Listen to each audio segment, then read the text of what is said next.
Okay, this is Uncle Carl. Yeah, the camera just broke. Okay, let's start off with simple things. Give me your full name. Carl Joseph Norton. Okay, when were you born?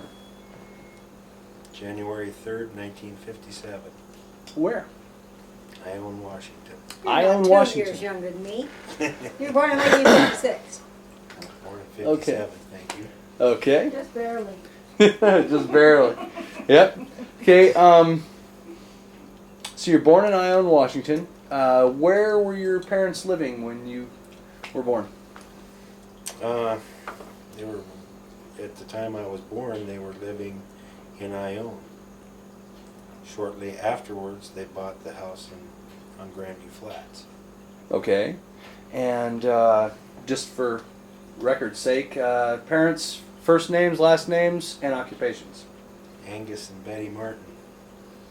Okay. What did Angus do? Everything. Yeah. He was Jack in of all everything. trades. Huh? Yeah. And Betty? She was a cook. She owned the L&L Cafe. She was a mom. Mom. Mostly back in them days, she was a stay-at-home mom. Okay. Okay. If you were born in Ione, then you probably went to Ione schools? Nope, never. No? Where'd you go? Where'd you start school? Medellin Falls, Lillian Bailey Elementary. Yeah? Judging from the way you said that, you don't really care for the place. What? Lillian Bailey Elementary? I didn't have a problem with that. Yeah? I just, I'm Medellin Falls. I never went to school in Ione ever. Aha. He used to get to go home or go to lunch over at the L&L Cafe on the lunch break. Aha. Once in a while, when it Yeah. was good. Yeah. Yeah? Yeah. Do you remember any of your teachers there? I remember pretty much all of them. Yeah? Who was your favorite? My favorite teacher at Lillian Bailey Elementary. Well, most people would probably, of course, these people wouldn't. They didn't like her. Is it Townsend? Yeah. I thought you were going to say Mrs. Hooper. Mrs. Townsend. Why do you say that? Most people would say Mrs. Townsend, but I don't think she got along with you guys, did you? She flunked you guys, didn't she? Was Mrs. it Hooper Oh, did. Mrs. Hooper Oh. did. That's right. Mrs. Hooper did I first thought grade. Mrs. Townsend was one of the ones that was on here. No, she was my brownie teacher that I got to clean her house every day, do Oh, her wonderful. ironing. Wonderful. I would say my favorite teacher at Lillian Bailey Elementary would probably have to be Mr. Michaels. Mr. Michaels. Yeah, he was only there during Boundary Dam for a couple of years, but he was a really good teacher. Uh-huh. Outstanding. Tell us a little about him. Why was he a really good teacher? Well, I don't know. I just liked him. You just remember that he was a good Yeah. teacher? Was he your first male teacher? Yeah, I think so. Yeah. Of course, then there was Miss Vreeland. Yeah. Didn't care much for her?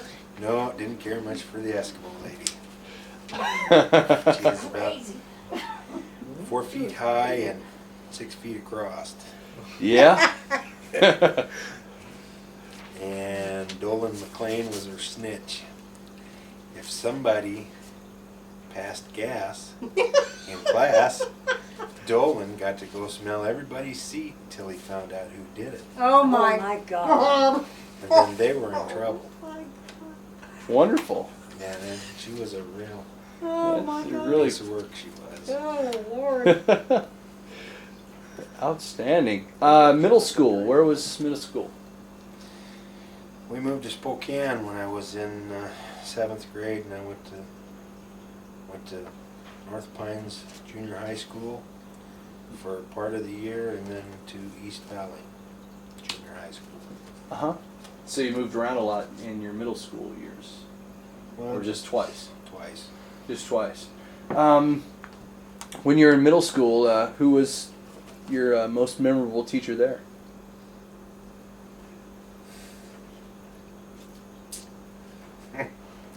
Miss Segerstrom. Miss Segerstrom. Yep, she was my 7th grade English teacher. Yeah? Try to teach her proper English, or? No, No? she was just, Cute. no. No? I don't know how old she was, but when I got there, she'd been there a long, long time. I want to take it back up to Grandview Flats, back out of Spokane for a little while. Who is the little boy on the bicycle when we stretched the rope across the road? That was Jimmy Shaman. That was it Dorothy Thompson's grandson? No, no, No. Oh. No, How was he related to Dorothy then? he She's- wasn't.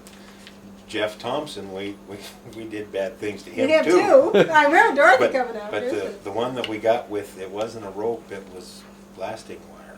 Oh, was it? Yes. I just remember we stretched it across the road out in front of the house at Grandview, and the kid rode down the road. We lifted up, and we didn't think we'd get up that high, and it got him right across the throat. Got him right across the throat, and a big Throat. welt around Oh, his it was neck. awful. Lucky, Awful. lucky we didn't really hurt him. Yeah, and we're lucky we didn't get killed. Took him right off the back Oh, of it the was bike. awful. Awful, awful. And that it seemed like it was the same time frame that Uncle Gus told us to go get rid of the eggs in the duck's nest, and because they were rotten, they didn't hatch. And so we went to the edge of the property, which looked down over the road that came up Grandview Hill there, and we threw them in cars as they drove by, and not thinking that they'd ever figure out who was doing it. I mean, it was just Uncle Gus's property, and one of the ducks was almost ready to hatch, but it had rotted, whatever. But when it hit this one windshield, this little baby duck came and splattered all over the guy's windshield. It was gross. We got in a lot of trouble for that too. I used to get him in a lot of trouble. But I think that blasting wire across the road is your idea. I don't think. I think the duck eggs might have been that mine. was me and Jack. Yeah. Because, you know, when either one of my sets of cousins used to come around the corner onto the Flats Road, Mom would grab me and just jerk me around and say, "Now, you're going to be good, right?" Yes. Right, Mom. Yes, sir, I am. And it always got blamed on whoever the cousins were that happened to be there, Jack or Kathy. Or, Yeah. but, you know, if the truth were known, a lot of them ideas work on mine. Okay. Now that we've gotten past a lot of the guilt and blame, and now that well, James is here. He's an impressionable mind. But of all the things you've done, especially at Grandview Flats, and gotten away with, what's the one that you're the most happy that you got away with and no one found out? But are going to now. Yeah. Well, the parents are gone. Well, sure. I mean, that's why we're doing this now. You know, I don't think that my dad ever knew, for sure anyway. But I eventually told Mom. We used to go down in Grandview Mine, Ooh. and I don't know how long the places are where them ladders at, but I know that it's got to be 100 feet anyway. Mm-hmm. And we'd crawl up and down those old rotten wooden ladders in Grandview Mine and turn the lights off on each other and take off. And Oh, Lord. Wow. there's nothing that will terrify you more than being in a mine and have somebody turn the light off, because nighttime outside is not black. Underground, it is black. Yeah. You don't see nothing. Uh-huh. So how far back did this mine go? Forever. Yeah. I don't know. Was it a straight tunnel or did it branch off? Oh, or? there was, we went all over. We did several different levels. Oh, so it was a big mine. It Oh, wasn't yeah, wasn't small. No, it's what? The Grandview's got to be almost as big as the Pond Ray, wasn't it? 30 to 40 miles. My Donald. God. Yeah, it started right at the tree roots, and then Wow. but there was no big until you got down in where they were working with the Pond Ray, where they had bigger tunnels. They were all little small tunnels. Yeah. They still use the train. Yeah, the electric Work train trucks. and slushers and stuff. Mm. But yeah, that's the thing that I got away with. I never went down in there. I'd have been too afraid. Yeah. Well, after you get past the first 500-600 feet, hell, you get pretty gutsy, you know. Yeah. Especially if you got the flashlight in your hand. Yeah, I have light. I'm the guy with the light. I remember breaking into the house down at the end of the Grandview Flats, or that log house. I can still remember how beautiful that big, huge kitchen was. That was so neat. But I don't remember going through any of the rest of the house. I just Yeah, and remember being in the kitchen. if you go back and look at that kitchen now, It's it's a little dinky. Oh, is it? But when I was a little kid, it was huge. Yeah, it was. It was a huge house. But Huge. But I don't remember being anywhere past the kitchen. Just the kitchen's all I remember. some of the other things that we did were just as stupid. Were we tied some big ropes that we found there at the old mill site onto the old where the ore cars came out and dumped into the silo that fed the mill. And we tied ropes onto that, and then we'd go back up and we'd swing on these big ropes that were 2-inch manila ropes out over the destroyed mill Oh my God. with rebar and tin and all kinds of crap sticking up. Fortunately, nobody fell off, so nobody got killed. Oh my God. Playing Tarzan, I imagine. And the one that my dad did know, God, I hate to admit this, shows how really stupid I was. We jumped into a tram bucket, Oh no. and was gonna ride it up the hill. And unfortunately, they happened to be working on the tram, and my dad was one of the guys working on the tram. Oh no. And when we seen him, we jumped out, but it was way too late. Oh. He saw you do it, then. It's one of the only times that my dad ever really physically actually beat on me. Oh Lord. Oh. Yeah. Scared him pretty bad. Yeah. Now, we all know what these tram buckets are, but people who watch this may not. Give us a little. What was that? The cement plant had a tram line with, how many yard buckets were they? Couldn't tell you. Probably half-yard buckets. Yeah. They weren't very big. But these buckets went up and down the hill, and they'd get to the top, and they'd get loaded full of ore, and then they'd come down and dump ore at the bottom. And the problem being is sometimes on the way back up, even though they were back up in the closed position, they would just trip and fall open. And if they didn't trip and fall open, sometimes they'd break loose and go back down the hill, and there was several problems with them. Some of them dropped off. I remember Oh, yeah, hearing they- them dropping off onto the highway, Yeah, the road they- down below. And They'd run away and start knocking, one up here would bust loose, and they'd knock 5 or 6 off before it finally derailed itself. we were inside the bucket going back up the hill for, I think we made it a grand total of about 40 feet till we saw Dad. And we both bailed right out of the, Oh, and where we got in is it came up the hill and it broke over the brow of the hill, and it was real close to the ground right there.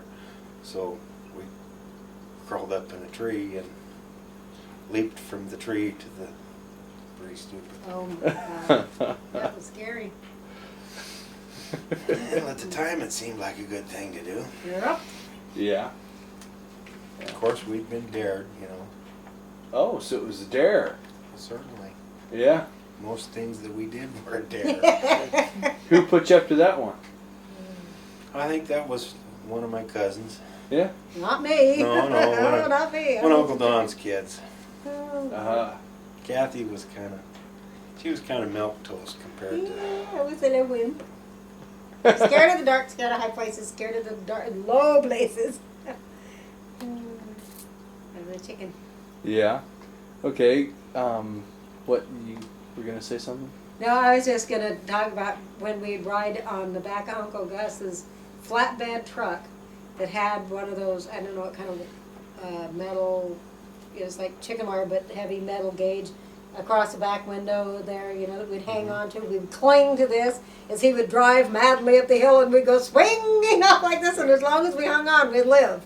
Otherwise, we'd die. And our feet would go flying out like this, moving, clinging to the back of the truck like that. Scared the heck out of me. She has a vivid imagination. I do not. He scared me to death. Okay, so what's your version of that? Well, If we used to ride on the back of the truck, all right, but Uh-huh. we didn't swing clear out over the. I did. I was little. It would blow me away. Scared me to death.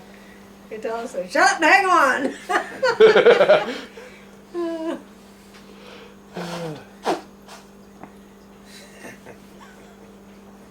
What are some other wild things you did up there in Grandview Flats?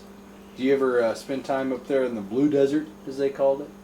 Well, certainly. Yeah? I don't think there's a kid born in Medellin Falls that didn't spend time in the Blue Desert. Yeah? What'd you do up there? Played Army when I got older, spun Brodies, parked with girls. Yeah. Now, when I was up there, you go up to the Grandview Flats, the houses up there. You go back further, and that's what I was told was the Blue Desert. Now, it wasn't that big of a place when I saw it. Now, obviously, if you're spinning Brody's, was it that small place, or was it somewhere else? No, it was bigger back. You go into the Pondere Village, Mm-hmm. and you go down to the end of the village, Yes. and go back up in the woods there. And back when we were little, it was actually bigger because the mine was running, and as years by time you'd come along, it had grown up, the trees had kind of encroached in on it. Yeah. But it used to be bigger than. Aha. So that's the spot. Yeah. And one and only Blue Desert. Yeah. Okay. I was just didn't want to get it confused with some other place. Yeah. Okay. See, when the mine was running, there was actually water running down through it too, so there was always a creek there. Oh, 'cause really? That's what washed all of that stuff down the hill, was when their water come out of the mill. That's what it did, is washed all that blue stuff down. Wow. Kind of like the tailings pond for the Pondere mine, only they just let it run down, and wherever it went. They didn't. They didn't care. Nothing Yeah. else back in the old days. Didn't worry about little If it things killed like that. If it killed the neighbor kids, what? Come on, they can always get more. Okay, give me your impression of Medellin Falls back then when you were little.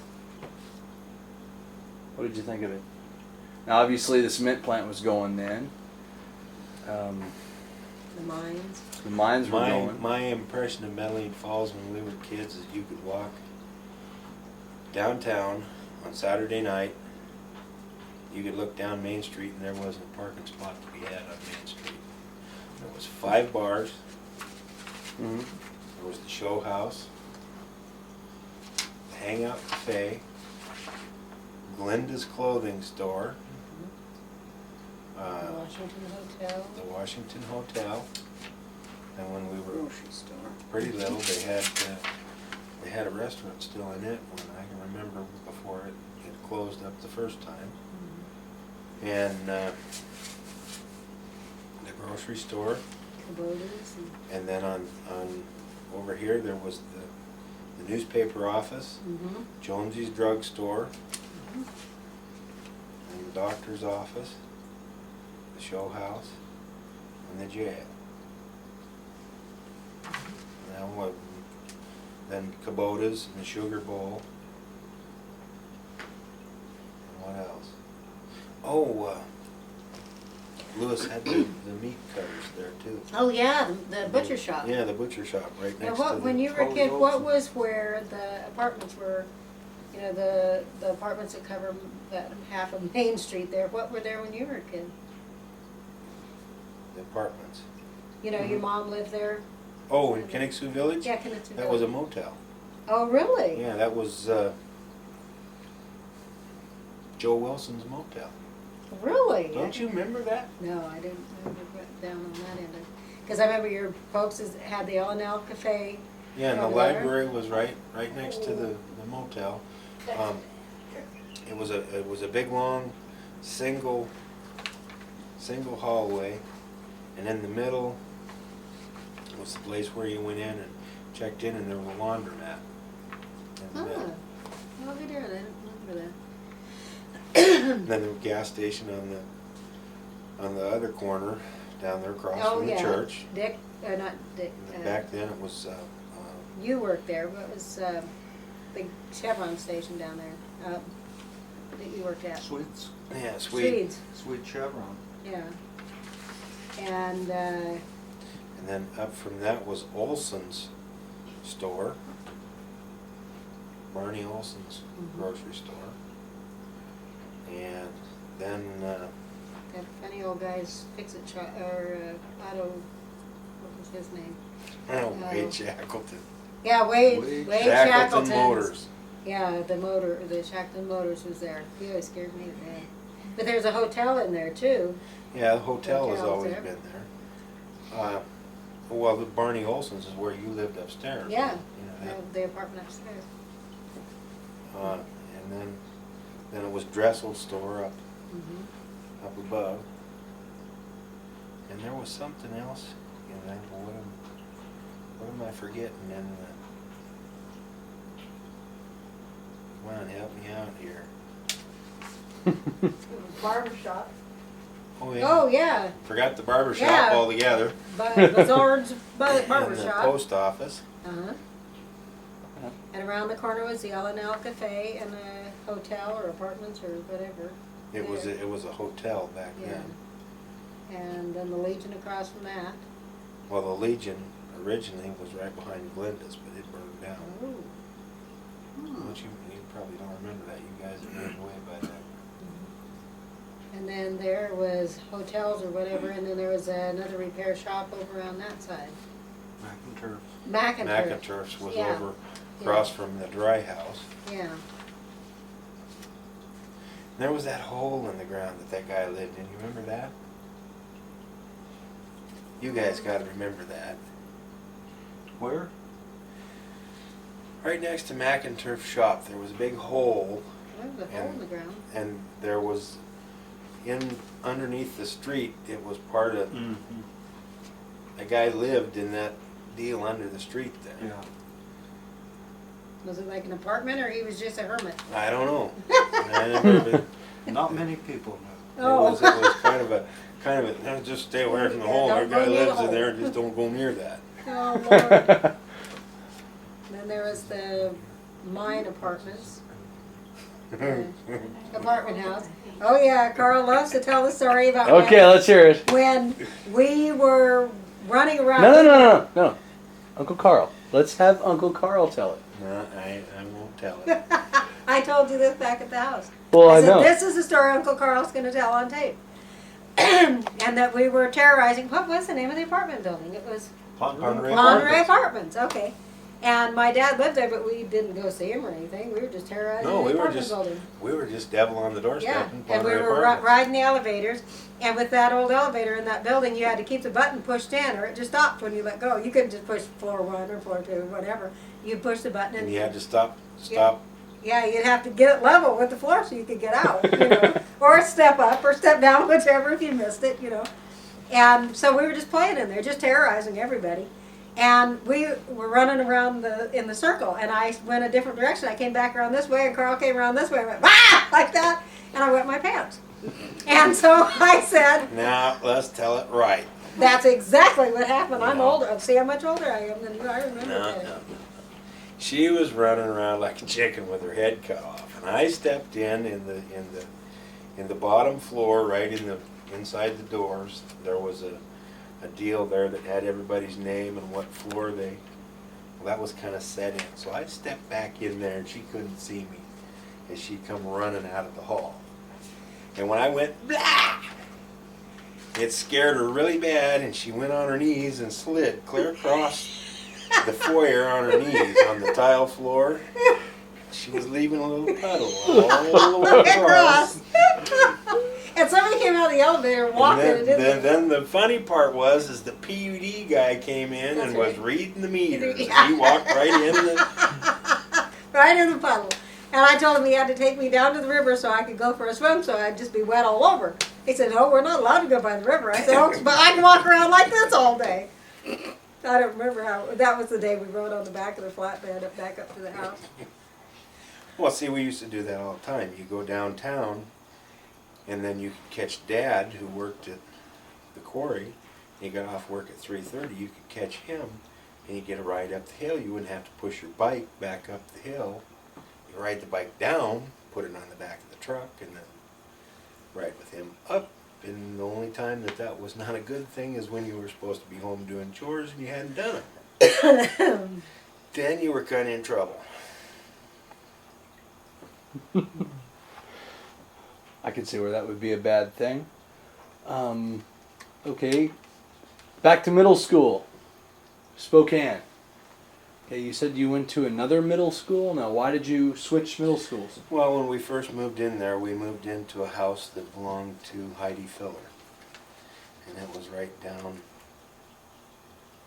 in, it was a block off Sprague on Main Street, right across from University City. Mm-hmm. And it was way too citified for us country folks. We didn't get along well there at all. Why Yeah. was that? What happened? Because you just wake up in the morning, you open the living room curtain, and 4 feet away, the neighbor was doing the same thing. We weren't, we were never ever townies. So we lived there until, I don't know how it came about. Somebody that Dad met out at the landfill came up with a house anyway out farther in the valley that was on a 400-acre farm. Uh-huh. And we just rented the house, so that's where we moved, and that was a different school district. Oh, so you lived out on a 400-acre farm. Mhm. Did you have to work the farm, or did you just rent the house? We just rented the house, and then I worked for the farmer that, there was also a feedlot there. Mm-hmm. And I worked for the farmer that had the feedlot Hmm. for several years. Feeding cows, stuff like that? Feeding cows, changing sprinkler pipes, Oh, Shoveling. shoveling manure with the tractor, oh, wonderful. driving grain truck when I got older, driving tractor a lot, all over the valley. Wow. Which of the two schools did you like the best? East Valley. East Valley? Yeah.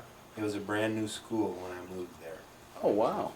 First year that anybody had ever been in it, and my class was the first class that went all the way through it, from the 7th grade to the 9th grade. Wow. And I made several good friends there that were friends all the way through high school. Uh-huh. So give me an example of a few.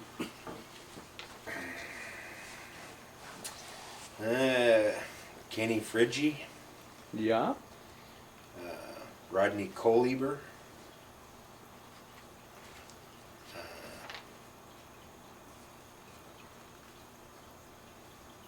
those are the only two that really come to mind. Uh-huh. Dwayne Davis and two, I guess, would be in that group. Do any wild and obnoxious things with them? Oh yeah. Like what?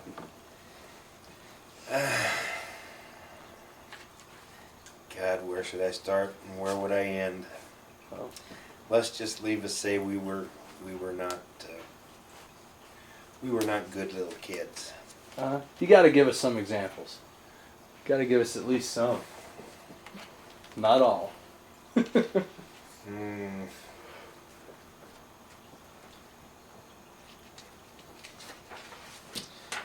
Well, one time me and Frigi were riding motorcycles down by the river behind the Ideal cement plant, and he cut his little toe off, and we rode all the way up Trent Avenue from down there clear up to my house on the street on our dirt bikes.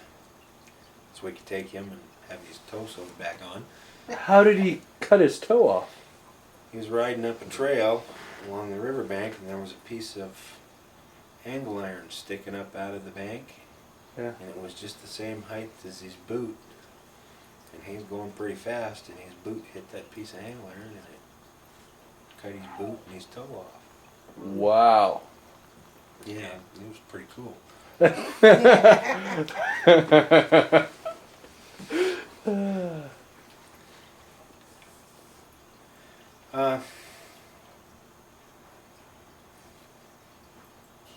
I don't know, we were just pretty typical kids. We just, we didn't ever do anything really vicious or malicious, but we, Yeah. Well, the reason I'm asking is because you use the word typical. Well, what you did as a typical kid is not what happens today with a typical kid. So that's why I want to get as much of what you call typical. Give us some more examples of what a typical kid would okay, do. after we got cars and we got mobile after we were 16, one of the typical things we used to do is we used to go to this one road out in the valley there over the railroad tracks, and we'd jump our cars on the railroad track to see how far we could go, because there was a hump over the tracks, and if you hit it like at 65, 70 miles an hour, you'd fly for 120, 150 feet Yeah. before you touched down. Wow. Wow. Now, did you do any serious damage to your cars, or no? No. Nobody ever wrecked, thank God. Well, that's good. Nobody ever got hurt. What kind of car was it? I had a 1966 Impala Super Sport, Really? What color? green. Green, huh? Is that like a dark green? No, it was a Chevrolet Aquamarine. It is a Kind of a Chevrolet mi- color. Yeah, Mix of a color. yeah, eh? it is a Chevrolet color. You had to see it. Okay. How long did you have that car? The very first car that I ever got, paid $350 for it. Worked a whole year for the farmer before he'd give it to me. Wow. And that was the Impala? I had it till I was 18. Wow. Kicked myself in the butt ever since I got rid of it, too. Yeah. Those are good cars. Very good cars. Yeah. Okay, high school. Where was that? East Valley High School. East Valley. Yeah, you spent all 4 years there? I spent all 4 years there, but the last two I didn't go to high school all day long. I only went to high school classes, 3 classes a day, and then I went to Spokane Community College Auto Mechanics course. Well, rather accomplished. So you went to community college and for auto Mechanics. auto mechanics? Great. Did what kind of certification did you get out of that? Just that I had completed basic auto mechanics at Spokane Community College. Uh-huh. Did you ever use that to your benefit? Been using it pretty much all of my life. Other than I never ever really went to work as a Yeah. mechanic. So you never dropped it on a resume or anything, or? Oh, I put on my resume that I went to Yeah. a year of auto mechanics, Uh-huh. because 2 years of high school classes is equal to 1 year of actual college classes. Wow. What kind of extracurricular stuff did you do in high school? That was it. That was it? You were in band. You played the trumpet. Well, that for through junior high and first 2 years of high school, I was in band. Yeah. And was trumpet your primary instrument? Mm-hmm. Yeah. When was the last time you played? Back then? I don't even know what happened to my trumpet. No kidding. So you don't have one now? Gail went out and got one. So she could go back to playing trumpet. I didn't know that. I Yeah. don't know if she still got it, but she'd gone out and got another one to play. Mine used to belong to Jim Van Dyke, of all things. Wow. Huh. Maybe he came and repossessed it. No. Somewhere in when we left Spokane and went to Alaska, I'm sure that's where, you know, a lot of things disappeared then. In high school, what was your favorite class? I didn't have a favorite class in high school. I hated high school. Yeah, just like I me. did just exactly enough to get me through. Okay, okay. I know exactly what you're saying there. Okay. You graduated at East Valley before you guys went to Alaska? I thought you went your senior year in Alaska. No, I went to school in Alaska when I was 16. Remember, I went up. Oh, that's I went up right. and stayed with Jane for a Yeah, year. that's right. I knew you'd gone to school in Alaska. Really? Now, what prompted the year in Alaska? My sister, she was not feeling well, and I just went up to be there to take a little of the load off of her shoulders, watching Debbie. And as it turns out, she got sicker and she came home, and I stayed, and probably should have came home when Jane did. Mm-hmm. Yeah. So, Aunt Jane was there for 1 year while you were there, and then she came back to Washington, but you stayed in Alaska. Well, she was there for a long. When did they go up there? 69? Yeah. They went up there in 69, and this was in 71 that I went there and spent the year. Uh-huh. And when she came home, I stayed with her husband and his dad, and till I could basically talk my folks into sending me a ticket so I could go home, because I wasn't getting along well. Uh-huh. And I think out of 45 days that I was supposed to be in school, I went to 2. Ooh. Wow. Wow. Okay, so where was this in Alaska? Fairbanks. Fairbanks. Really? And at the time, they were having a lot of race problems, and that's something a lot of people don't know, is they had race riots in Fairbanks in the early 70s.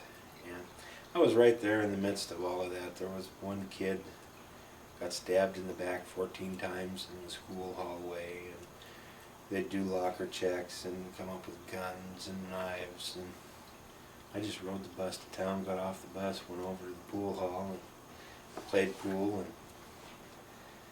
whatever until time for the school bus, got on the school bus and rode it back to North Pole. Were you good at pool? And yeah, Yeah. it was. You were you basically running people? Well, not Making really. money? I wasn't making a vast amount of money, but I didn't never have to worry about where I was going to have for lunch, because I did pretty good. Well, that's good. That's good. Well, at least you know your geometry's good. You know, you got those angles down. That came in handy later when I played 9-ball with your dad, too. Yeah. So you stayed in Alaska for 1 year, or how long? That time. Yeah. And I came home, and then we went back to Alaska after Dad died.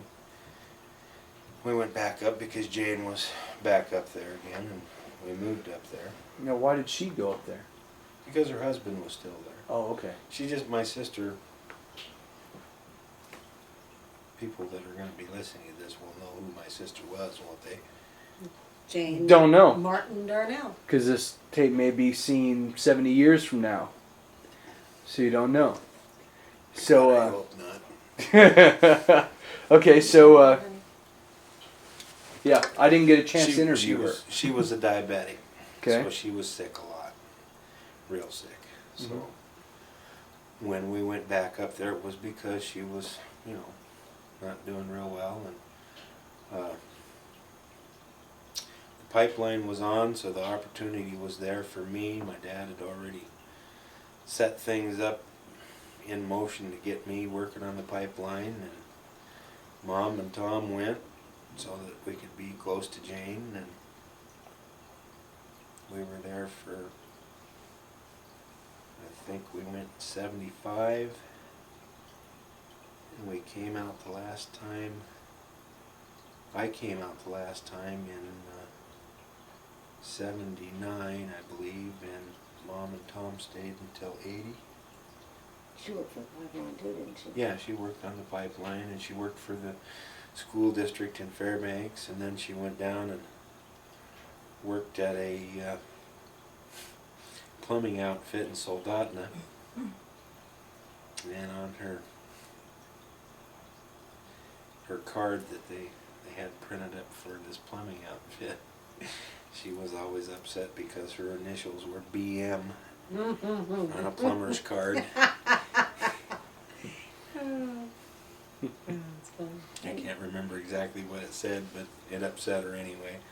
Were you still up there when she cooked in that remote camp Up on the north slope? when she had to be flown in and they brought in all the fruits and vegetables and meats daily? They flew them in and she cooked for, I don't know, 50 men.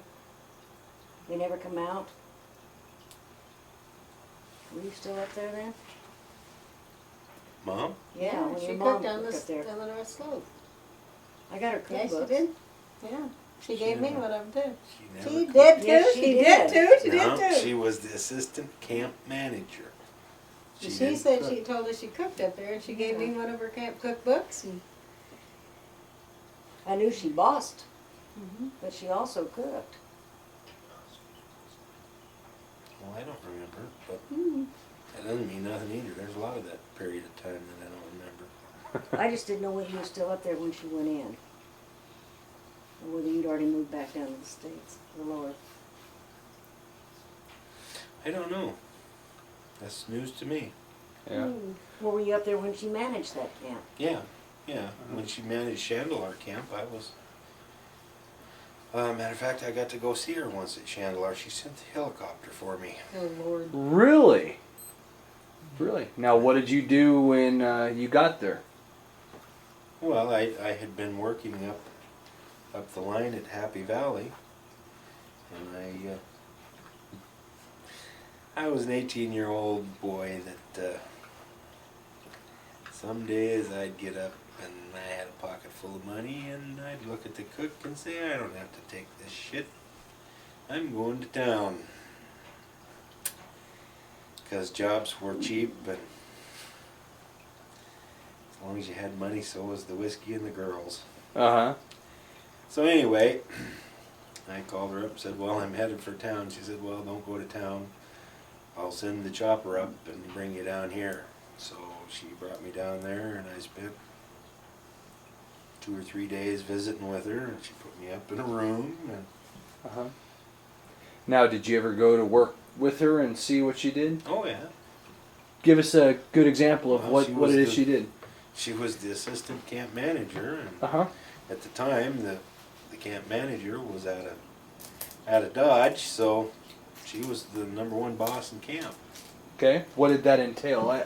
I've never been there, so I don't understand what it is she did. Well, this camp, Chandelar, was one of the smaller ones. Uh-huh. True, but it still had like 450, 500 men Mm-hmm. who lived in this camp, and everything about their daily life went through Mom's office, you know, Mm-hmm. because the fresh vegetables, all of that came in by the plane on a daily basis. Everything went through and had to be approved and all of that by Mom. She was the boss lady. Wow. And, you know, like I said, it came with several perks, like taking the helicopter out and chasing animals. Mm-hmm. Chasing the animals. Did you do that in a helicopter? I didn't. No, No? Mom did all Yeah. the time. I have pictures that and they'd go and they'd look at the moose. And Yeah.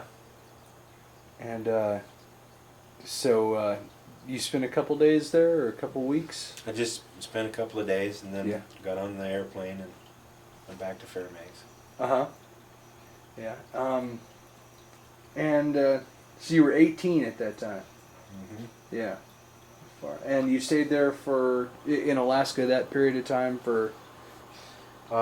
Went there in the spring of '75, and like I say, I came out in '79, so when I left there, I was a whopping 23.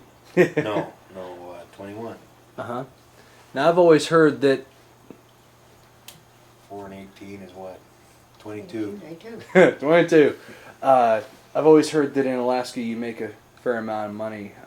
When you were up there, how much did you end up coming back to Washington with? However much you had in your wallet? Well, see, that's what I was trying to say before. I wasn't what you would call a real frugal and thrifty, smart young fella that saved his money. So you live paycheck to paycheck, basically. I had a lot of fun, and Uh-huh. I have no regrets Yeah? because I did things that a lot of things I probably should not have done, but I did them. Yeah. Made a lot of money Go too. ahead. Mm-hmm. At the time, what I was doing, I was making like $12.98 an hour. Wow. For an 18-year-old kid, that's a lot of money. That is a lot of money. And since when you live in camp, they paid for everything but your cigarettes and your personal items, you didn't spend money. Uh-huh. You had nowhere to spend. Yeah. So you were how far out of Fairbanks? I spent most of my time on the North Slope, which is 435 miles north of Fairbanks, on the Arctic Ocean. Huh, okay. So you were on an oil rig, or? No, it just in a big. Most of my time was in Parsons Prime Camp, which was a 2,500 man camp. They were Mhm. building the Alaskan pipeline. Aha, so you were building the Alaskan pipeline. Well, they were, but where I was at on the North Slope, we worked in the oil field. Uh-huh. We were building the compressor plants and Mhm. all of the gathering system that brought it all together and put it into the pipeline. Wow. So it was a different contract, and But still, that's something rather significant. That was one amazing achievement there. So you finished that project and you headed back to Washington. Is that well, what no, you did? when I left Alaska that time, I belonged to the Operating Engineers Union, and they paid my ticket to come down to White Swan, Washington, to a skill improvement school that they have, Hmm. which guys like me, I was an oiler, I came down, and it gave me an opportunity to run a bunch of machinery that I'd never run before, and spend 6 weeks at this school. And then supposedly I was supposed to go back, and well, when the 6 weeks of school was over, I jumped ship and said, "You can't make me go back. There's no way. I'm going Uh-huh. to Spokane," because everybody else in the family had come down, and so I didn't go back. Mm-hmm. Now, was it because the job wasn't good, or was it just because of the family that? Just mostly because the family was gone, and Uh-huh. Alaska is a wonderful place. And the best way to describe interior Alaska is it's kind of like an ant hive. Mm-hmm. In the summertime, there's ants running constantly, 24 hours a day, because it's daylight. Uh-huh. In the wintertime, you see nothing or no one because it's dark all day and all night, and it's 60, 70 below zero, so you don't go outside and do anything. Uh-huh. So, it gets really hard to take after a while. 4 or 5 years of it is. More than enough, huh? Mm-hmm. Okay, so you jump ship, go back to Spokane, and that's where all the family is at that point. What did you do then? I went to work for my brother-in-law driving a logging truck Ah, for a while. for a while. Now you just ran from the woods to the lumber mill and back and forth and that kind of thing. What kind of logging truck was it? He had a 1974 auto car Yeah. till I got done with it. Well, that sounds interesting. What'd you do to it? About 8 miles south of Ione, I scattered it all over the highway. Ooh, what happened? Well, it's taken me a very good many years to figure out what exactly I did. Had a little box, and I had quick connect wire connectors for automotive electric, Uh-huh. and that fell down in between the gear shifts.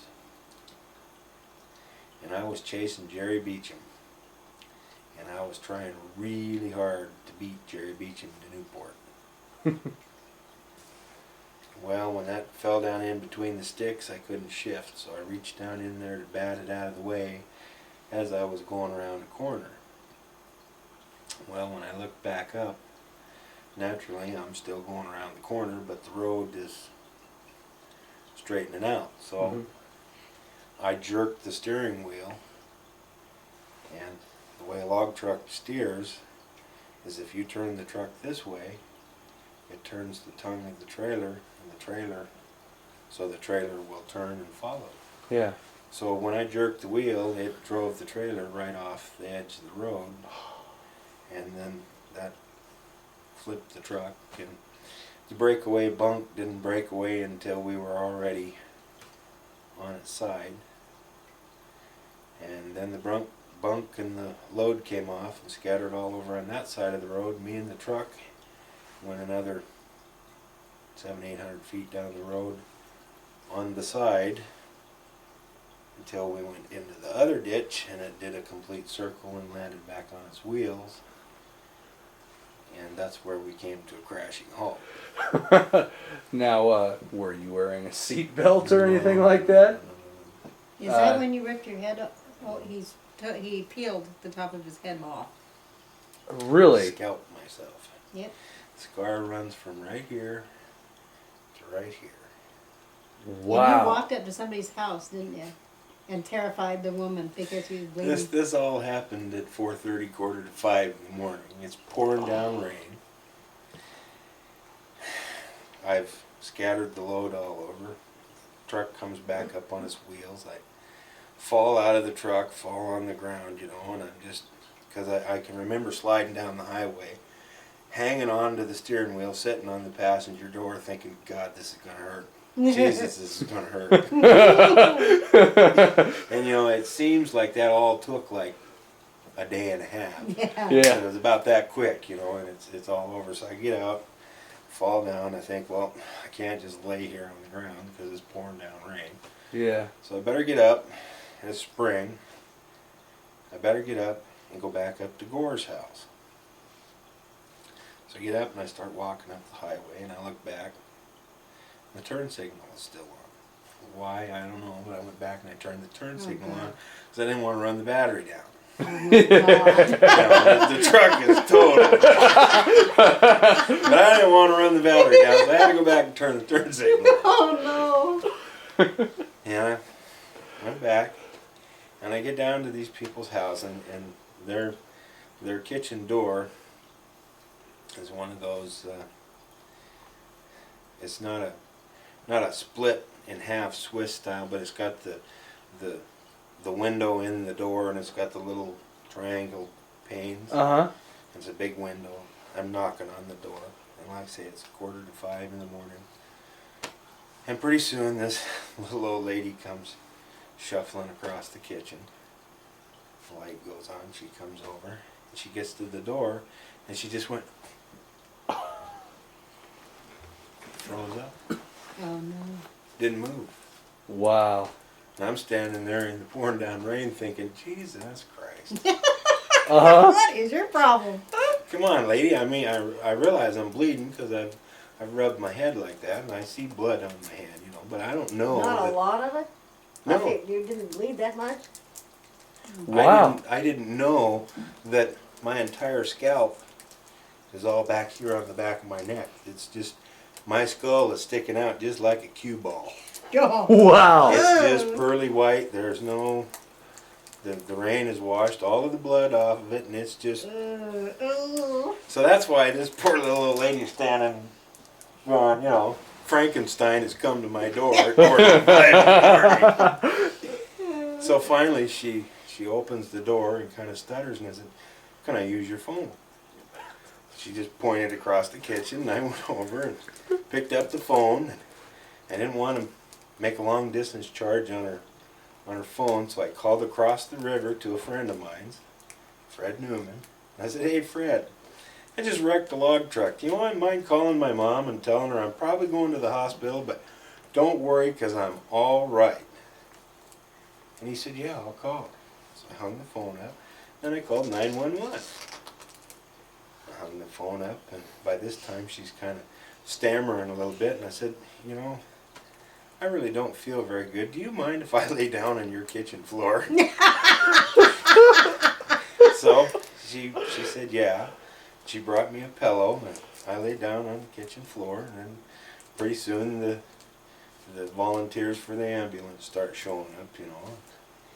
And the first one is Dale. What was Dale's name?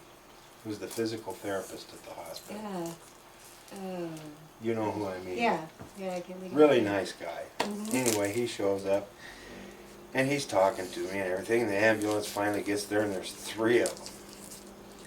So they bring a backboard in, and they're going to get me on the backboard, and then neck brace and all of this wonderful stuff. And I'm looking at him, and it's Dale and Kathy Inyard, not Jerry's wife, not, Mhm, yeah.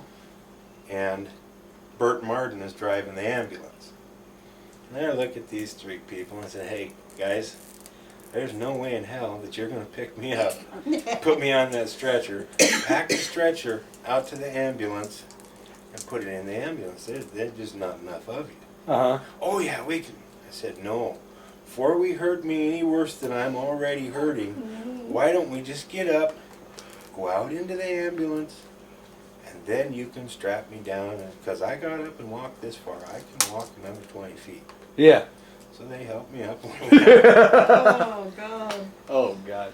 So then we get back to the hospital, and the doctor comes in and he's asking me questions about, "Gee, Mr. Martin, what day is it, and what time is it?" Dale keeps answering the questions. Well, Finally, Dr. Bain says, "Dale, shut up. I'm trying to ask Carl questions." I said, "Doc, I'm fine. It's such and such a day. It's this time in the morning. I'm, my mental faculties are all here. I'm not." Yeah. So he says, "Okay." And he starts stitching my head back together. There's 2 women that worked at the hospital in Medellin Falls for as long as I can remember. Edna Grape and Elsie Hitzel. Okay. Hold it right there.